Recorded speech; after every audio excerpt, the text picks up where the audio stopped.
দেশের রেমিটেন্স প্রবাহে বড় ধরনের স্বস্তি এসেছে।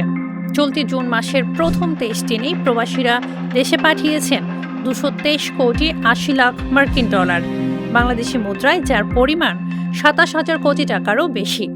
বাংলাদেশ ব্যাংকের তথ্য অনুযায়ী প্রতিদিন গড়ে দেশে এসেছে 9,73,00,000 ডলার রেমিটেন্স।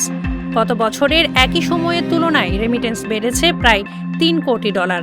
চলতি অর্থবছরে জুলাই থেকে 23 জুন পর্যন্ত দেশে মোট রেমিটেন্স এসেছে 3,499,50,00,000 ডলার, যা আগের অর্থবছরের একই সময়ের তুলনায় 17.80% বেশি।